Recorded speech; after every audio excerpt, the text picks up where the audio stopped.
जी, जिस प्रभाग से मैं चुनाव लड़ रहा हूँ, वहाँ पे मैं ऑलरेडी 10 साल नगर सेवक था। जो भी समस्या थी तो मैं 10 साल में वहाँ की समस्या हल किया है। किंतु 10 साल के बाद में जो नए नगर सेवक आए हैं या जनप्रतिनिधि वहाँ पे आए हैं, उन्होंने कुछ भी काम किया नहीं। वहाँ पे एक तो आतंकवाद यानी अपना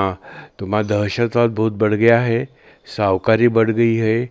गरीब झोपड़पट्टियों के महिलाओं की सुरक्षा के बारे में चिंतित है और विशेष रूप में स्त्री का जो आरोग्य चाहिए और शिविर चाहिए, आरोग्य शिविर चाहिए, वो वहाँ पे कुछ भी नहीं हो पाया क्योंकि पुरुष से ज़्यादा स्त्रियों पे ध्यान देना अत्यंत ही इम्पोर्टेंट है। तो मैंने ये सब वहाँ पे वॉच किया, तो मैंने अपना एक 30 कलमी कार्यक्रम तैयार किया हूँ इससे और मुझे बहुत अच्छा रिस्पांस पब्लिक की तरफ से भी मिल रहा है क्योंकि पब्लिक ने भी 20 साल जनप्रतिनिधि को आजमाया है तो कोई भी ऐसा डेवलपमेंट वहाँ कोई दिखा नहीं,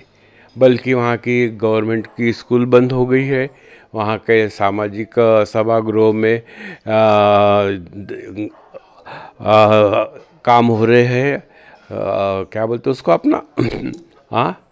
अवैध काम हो रहे हैं। और मैंने जो वहाँ पे लाइब्रेरी हॉल और तुम्हारा सामाजिक सभा को जो मेरे ज़माने में मैं 10 साल में जो खड़ा कर पाया, उसका दुरुपयोग वहाँ पे हो रहा है। उन्होंने कार्य ही किए नहीं है। अब मुझे नए कार्य करना है क्योंकि अभी आधुनिक टेक्निक आया है। तो जैसे कि स्कूल जो बंद पड़ी है कॉरपोरेशन की, तो हमने आंदोलन किया और वहाँ पे अभी न्यू इंग्लिश स्कूल कॉरपोरेशन की इंग्लिश कॉन्वेंट हाई टेक्नोलॉजी की वहाँ पे शुरू होने वाली है। आपको मैंने पिछले वक्त भी बताया था कि आपके माध्यम से लोगों को भी आपने बताया कि ग्राउंड का कैसा दुरुपयोग होता है। तो वो ग्राउंड पे भी बच्चों को खेलने के लिए हम वहाँ पे सुविधा करने वाले हैं और जो महिलाओं के लिए है, तो महिलाओं का आरोग्य का बारे में हम लोग वहाँ पे आरोग्य सेंटर, एक छोटा सा हॉस्पिटल खड़ा करने का हमारा मानस है और उस माध्यम से स्त्री और बेरोज़गार युवक जो है, ये बेरोज़गार युवकों को काम कैसे मिलेगा, सरकारी काम हो या फिर शासन के जो योजना है, उस योजना के माध्यम से उनको रोज़गार देने का काम और उनको एग्जैक्टली मार्गदर्शन ज़िंदगी में कितना एग्जैक्टली मार्गदर्शन दे के उनके परिवार को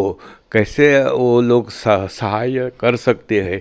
ऐसा हमारा मानस है और उस हिसाब से हम लोग प्रयास कर रहे हैं। बिल्कुल बहुत ज़रूरी है, लोगों के मन में है कि हमने नए प्रतिनिधि को संधि दी है पर उन्होंने कुछ किया नहीं, पर हमने जो किया है उसका फल प्राप्त लोगों को फ़ायदा हुआ है और उसके बाद में कुछ भी काम न होने के कारण लोगों में बहुत बड़ा परिवर्तन का माहौल है। लोग यही बोलते कि आप आ जाइए, हम लोगों के जनते के मांग के अनुसार ही मैं इस वक्त चुनाव लड़ रहा हूँ और संघर्ष करके मैं अपने जनता को 16 प्रभाग के लोगों को न्याय दिला दूंगा। सामाजिक और विधायक काम जितने भी हो वो करने का प्रयास मैं करने वाला हूँ। मेरे साथ जो लोग हैं वो सब लोग इसी मार्ग के ऊपर चलकर लोगों को न्याय दिलाने वाले हैं। मैं आपके माध्यम से जनता प्रभाग 16 के लोगों को अपील करता हूँ कि अपना सुशासन और अपने लोगों को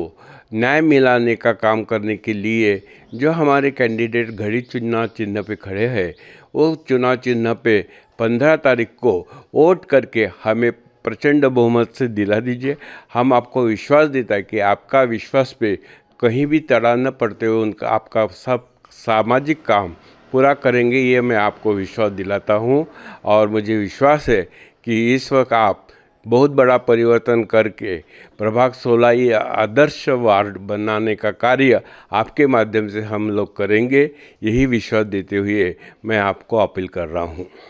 घड़ी चुनाव चिन्ह याद से रखिए, घड़ी।